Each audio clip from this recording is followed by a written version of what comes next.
This is Sparta!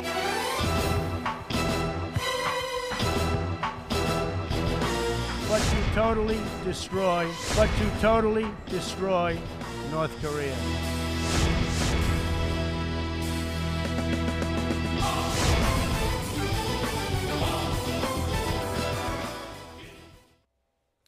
트럼프 미국 대통령이 북한을 완전히 파괴할 수 있다는 경고의 메시지를 내놨습니다. 차재원 부산 가톨릭대 초빙 교수, 이준석 바른정당 노원병 당협위원장과 분석해 보겠습니다. 두 분 안녕하십니까? 안녕하세요. 네, 트럼프 대통령의 이번 발언은 유엔 총회 연설에서 있었던 일입니다. 이런 분위기를 미리 감지한 건지 북한 자성남 유엔 주재대사는 연설 시작도 전에 자리를 박차고 나갔습니다. 교수님, 네. 어떤 의미가 있는 행동이라고 봐야 될까요? 사실 뭐 이런 유엔 총회장에서 북한 그 대표진들에게 돌출적인 행동은 뭐 어제 오늘의 일이 아니죠. 근데 사실은 뭐 이번에 한 행동은 여러 가지 뭐 나름대로는 뭐 노림수를 갖고 있다고 봅니다. 네. 첫 번째는 그 아무래도 이 자신들의 최고 존엄에 대해서 강하게 그 뭡니까 이런 좀 막말성 또 레토릭을 사용했던 그 트럼프 대통령에 대한 나름대로 일종의 저항을 보여주는 것이 아닌가 하는 생각인 거죠. 예를 들면 쉽게 이야기해서 북한식 자존심을 지키기 위한 하나의 전략이 아닌가 하는 생각입니다. 뭐 앞서 그 유엔 총회 연설 전에 화형과 분노라는 이야기를 통해서 네. 북한에 대한 개멸적 타격을 이야기를 하지 않았습니까? 그렇다고 한다면 북한 대사 입장에서는 이 지금 트럼프 대통령이 무슨 이야기 놓을지 모르겠지만 앉아서 그냥 지켜보기에는 조금 애매한 상황이 아니었던 생각이 들고, 또 하나는 이번 총회 연설이 훨씬 더 강한 아마 정치적 수사를 할 가능성이 높다. 그렇기 때문에 아마 선제적 방어 차원에서 나가서 가능성이 있고, 무엇보다 가장 큰 의도는 제가 봤을 때 저런 식으로 돌출적 행동을 통해서 미국하고 아주 그 뭡니까 이렇게 강하게 맞서는 장면을 보여줌으로써 미국과의 대립각을 좀 더 키우겠다는 그런 정치적 노림수도 있는 것 같습니다. 네, 그런데 공교롭게도 맨 앞자리에 앉아 있다가 나가니까 더 눈에 띄었던 것 같아요. 그러니까 이게 원래 유엔 총회에서 이제 자리에 앉는 게 그 당일날 추첨으로 정하게 되어 있는데 오늘 마침 추첨했더니 그 유엔 북한 대사가 이제 앉는 자리가 트럼프 네. 대통령 바로 앞에 이제 연설하는 바로 앞에 있다 보니까 또 그런 모양이 연출되기도 했는데요. 이번에 보면 북한의 반응이라는 것은 어느 정도 예고되었던 것이, 지금 이번 유엔 총회에서의 트럼프 연설의 주제는 북한일 것이 너무 자명했습니다. 네. 연설 내용을 살펴보게 되면은 뭐 과거 오바마 대통령 같은 경우에는 국제사회의 다양한 문제들을 좀 언급했다면은 이번에 트럼프는 안보 일변도거든요. 보면은 뭐 이란도 언급하고 그 안에서 남중국해도 언급하고 우크라이나도 언급하고 자신의 힘 과시와 더불어 가지고 각종 분쟁들에 대해 가지고 언급하는 걸로 다 이제 채웠기 때문에 네. 아마 이 부분을 예상했다면 북한 입장에서는 자리를 피하는 것이 상책이라 생각했을 것 같습니다. 네. 자, 이렇게 북한 대사는 자리에 없었지만 트럼프 대통령은 이전보다 더 강경한 경고를 이어갔습니다.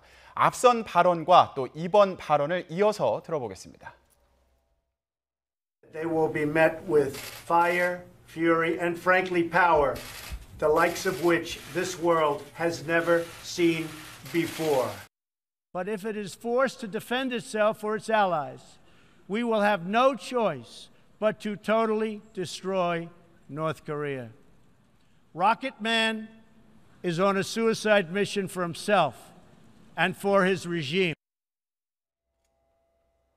네, 지난달에는 북한을 향해서 화염과 분노에 직면할 것이다 이렇게 표현을 했었는데 이번에는 완전히 파괴할 수 있다 이렇게 얘기했습니다. 어떤 차이가 있는 건가요? 상당한 차이가 있을 수 있죠. 사실 어떻게 보면 그 미국 대통령이 북한에 대해서 쓸 수 있는 가장 최고의 정치적 수사를 사용한 것이 아닌가 하는 생각입니다. 가장 최고의 대북 경고 메시지를 내어놓은 셈인데요. 사실 화염과 분노라는 측면을 본다고 한다면 어떻게 보면 화염이라는 부분은 그 평양 내지는 또 이 김정은을 비롯한 그 군수뇌부가 있는 어느 한정된 지역을 화염에 빠뜨리겠다. 또 분노라는 것 자체도 상당히 지금 무모한 북핵 개발과 미사일 도발에 대한 이 그 북한 수뇌부를 타겟을 하고 있는 것이라고 한다면 이 지금 완전한 파괴 자체는 북한 체제를 넘어서 북한이라는 나라 자체를 완전히 없애버리겠다는 그런 강력한 의지가 포함되어 있는 것이죠. 그 내면 속에는 어떻게 보면 무고한 북한 주민들의 불행까지도 지금 염두에 두고 있다. 그렇기 때문에 김정은에게 무고한 북한 주민들까지 생명을 앗아갈 수 있는 그런 위험한 행동을 하지 말라는 아주 강력한 메시지로 저는 읽힙니다. 그런데 이게 이전에 화염과 분노 발언을 했을 때는 북한에서 괌 포위 사격 가능성을 언급했다가 미사일 시험까지 했거든요.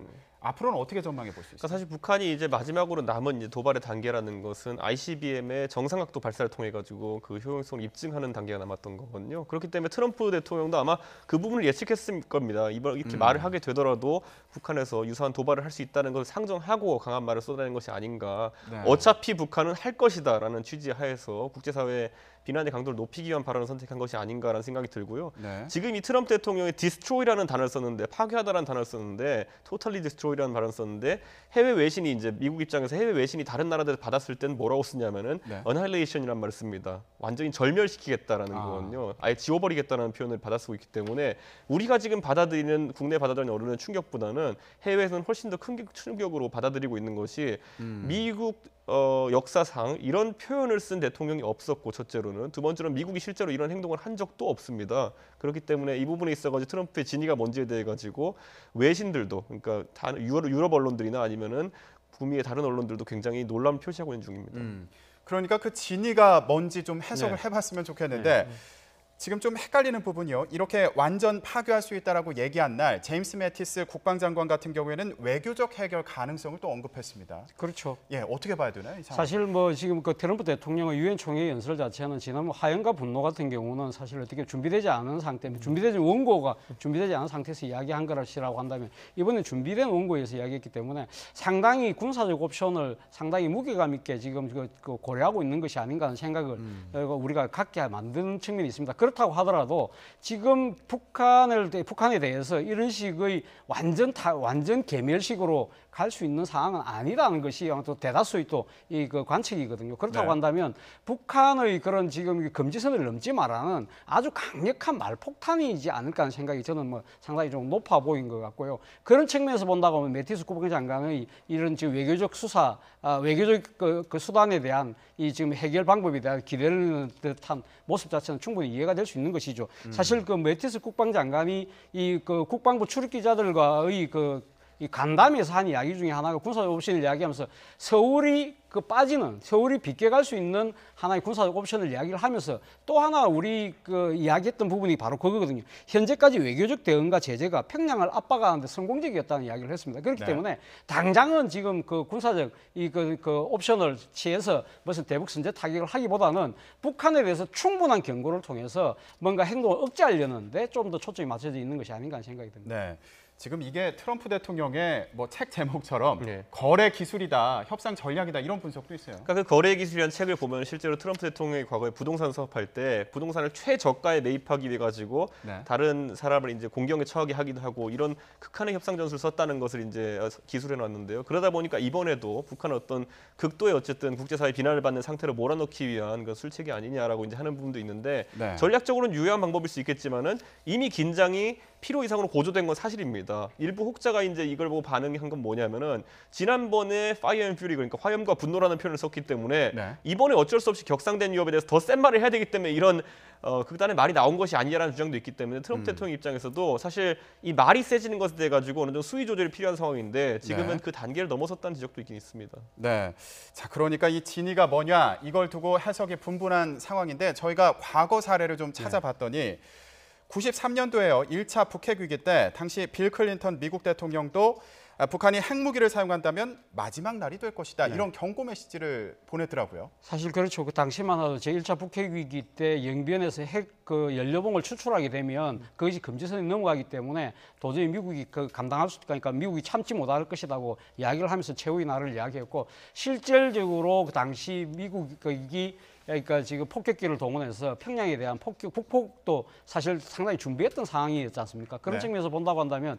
미국이 지금 그 사실 북한의 핵 문제에 관련해서는 언제든 군사적 옵션을 할 수 있다는 그런 마음이 자신은 충분히 갖고 있는 것 같아요. 그럼에도 불구하고 지금 현실적으로 군사적 옵션을 선택했을 때 가져올 수 있는 여러 가지 그 결과들, 후폭풍들에 대해서도 고민 안 할 수가 없다는 것이죠. 그렇기 때문에 지금 클린턴 대통령이 아주 극단적으로 최후의 날이라는 말을 썼다가 결국 북폭을 실현 못하고 발을 뺐듯이 트럼프 대통령도 결국은 지금보다 훨씬 더 큰 당시보다 훨씬 더 큰 아마 이 참화가 빚어질 수 있는 상황이기 때문에 저는 제가 생각했을 때는 상당히 이 지금 아주 그러니까 말의 강도는 에스컬레이션 되고 있지만 상대적으로 북한 보고 빨리 자체 전환을 하라는 그러한 정치적 메시지를 더 강하게 하려는 의도가 더 높아 보이지 않나 생각이 듭니다. 그런데 여기서 이제 주목해야 될 오늘 연설에 나왔던 내용이 뭐냐면요. 과거에 부시 대통령이 이제 이라크나 여러 이제 테러의 전쟁을 하기 전에 했던 악의 축이라는 발언이 있습니다. 그 축이라는 단어가 중요했던 이유는 뭐냐면은 2차 대전 당시에 추축국과 연합국의 구도에서 엑시스라는 말이 독일과 같은 그런 나라들을 칭했던 말인데 그러다 보니까 그 당시 상당한 좀 안 좋게 표현한 예였는데 이번에도 똑같은 비슷한 표현을 했습니다. 밴드 오브 이블이라는 말이 있는데 그 말은 뭐냐면 악의 어떤 연대라는 뜻이거든요. 그렇기 때문에 이번에도 혹시 트럼프 대통령이 비슷한 어떤 구도를 생각하고 있는 것이 아닌가라는 추측할 정도로 몇 개의 나라들, 특히 이란 핵 협상에 대해서도 강한 지금 불만을 표시했고요. 트럼프 대통령이 상당히 다양한 나라들을 건드리면서 지금 긴장 수치를 높여놓은 상태입니다. 네, 과연 트럼프 대통령의 머릿속에 무슨 생각이 있는지 좀 들여다봤으면 좋겠다 이런 생각도 드는데 자 그렇다면 이 한반도에서는 북핵 문제에 대해서 어떻게 대비할 수 있을까 이것도 중요한 문제입니다. 그래서 이번에 예정되어 있는 한미 정상회담에서 핵 잠수함 도입하는 문제를 뭐 논의할 거냐 말 거냐 이것도 관심 사안인데 어떻게 봐야 되나요? 문재인 대통령이 후보 시절에 핵 추진 잠수함의 도입을 공약한 적이 있습니다. 사실 어떻게 보면 북한이 지금 그 지상에서 지금 여러 가지 미사일을 발사하고 있습니다만 거기에 대한 위협도 위협이지만 그보다 더 큰 위협이 북한에서 미사일에서 발사하는 SLBM이라고 하는 미사일 아니 잠수함에서 발사하는 미사일의 그런 위협이 훨씬 더 우리에게 크게 다가오는 거거든요. 그렇다고 한다면 그 북한의 잠수함을 잡기 위해서는 상당히 핵 추진 잠수함이 필요하다는 겁니다. 지금 핵 잠수함이 핵무기를 장착한 잠수함이 아니라 핵 엔진에서 가동되는 잠수함을 말하는 겁니다. 그 잠수함 같은 경우는 길게는 6개월 동안 물속에서 자망이 가능하다고 그래요. 그렇기 때문에 북한의 잠수함을 잡는 데는 아주 최고의 효력을 발휘할 수 있다는 것이죠. 그렇기 때문에 문재인 대통령이 사실은 지난번 한미 정상회담 때도 아마 이런 이야기가 아마 간단하게 이래 그 언급을 하고 지나간 것으로 제가 듣고 있습니다만은 이번에 아마 뉴욕에서 한미 정상회담을 또 한 번 더 가질 것인데 이것이 아마 중요한 그 하나의 의제가 되지 않겠는가. 바로 그 때문에 오늘 일부 언론에서 그것이 벌써 섣불리 뭐 합의가 된 거 아니냐는 식으로 이야기가 나왔습니다만은 청와대에서 일단 오보라고 부인을 했습니다만은 제가 생각했을 때는 상당히 어느 정도 물밑에서 논의가 됐고 아마 이 최종 타결이 안 됐기 때문에 청와대가 아주 신중한 자세를 취하고 있는 것이 아닌가 하는 생각인데 일단 이 지금 핵 추진 잠수함이 만들어지기 위해서는 한미 원자력 협정이 개정돼야 되기 때문에 그 부분에서 미국의 일단 그 합의를 얻어내는데 오늘 이번 정상회담에 상당한 초점을 맞추지 않을까 하는 것이 제 생각입니다. 네, 어떤 결론이 날지 중요해 보이고요. 그런데 이제 내일 밤이 되면 문재인 대통령이 기조연설을 하지 않습니까? 유엔에서. 어떤 내용을 담을지 이것도 관심인데 어떻게 전망하시나요? 어쨌든 대통령께서는 원칙적으로 지금 국제사회의 제재 국면에 동참하겠다는 입장을 갖고 계시기 때문에 그리고 최근에 있었던 어떤 안보라인 혼선 같은 것도 이제 정리가 된 상태이기 때문에 대통령께서는 안보 측면에 있어서는 대화와 제재를 병행하겠다는 기존의 입장을 유지하면서 유엔에서 이야기를 하실 것 같고요. 다만 이제 우리가 지켜봐야 될 것은 운전자론입니다. 그러니까 대통령께서 이제 대북 정책에 있어서 운전대를 잡겠다라는 말씀하셨는데 그때와는 약간 상황이 변한 것이 있기 때문에 또다시 그런 표현을 사용하실지 등에 대해 가지고는 한번 지켜봐야 될 것 같습니다. 네, 자 문재인 대통령 어떤 내용의 기조연설을 할지 관심이 모아지고 있는데요. 이렇게 문재인 대통령은 여러 가지로 이 부담되는 일정을 보내고 있을 텐데 그런데 좋은 소식도 있습니다. 세계 시민상을 수상했다. 이런 소식이 전해졌습니다. 교수님, 이게 어떤 의미가 있는 상인가요? 세계 시민상이 아틀랜틱 카운슬이라는 그 단체에서 주는 상인데요. 뭐 여러 가지 그러니까 국제적으로 상당히 세계 시민 의식을 구현하고 민주주의를 실현하는 데 앞장섰던 지도자에게 주는 상이라고 그럽니다. 그래서 오늘 지금 IMF 총재 라카르도 총재가 직접 수상 그러니까 그 지금 상을 수여하는 모습이 나타나고 있는데 일단 이 자리에서 아마 문재인 대통령이 이야기했던 부분은 그겁니다. 촛불 대통령이라는 것이죠. 자신이. 사실 어떻게 보면 지난 이 가을에 최순실 국정농단 사건 이후로 한국이 보여줬던 높은 시민의식, 그러니까 민주의식으로 인해서 촛불혁명이 가능했고 그 촛불혁명을 통해서 자신이 지금 대통령까지 되었다는 그런 부분에 대해서 국제사회가 인정한 부분, 그것이 상당히 아마 자랑스럽겠죠. 그렇기 때문에 본인이 이 상은 혼자 문재인이 받는 것이 아니라 촛불혁명에 같이 나섰던 모든 대한민국 국민이 받는 거라고 상당히 오늘 자랑스러워했다고 합니다.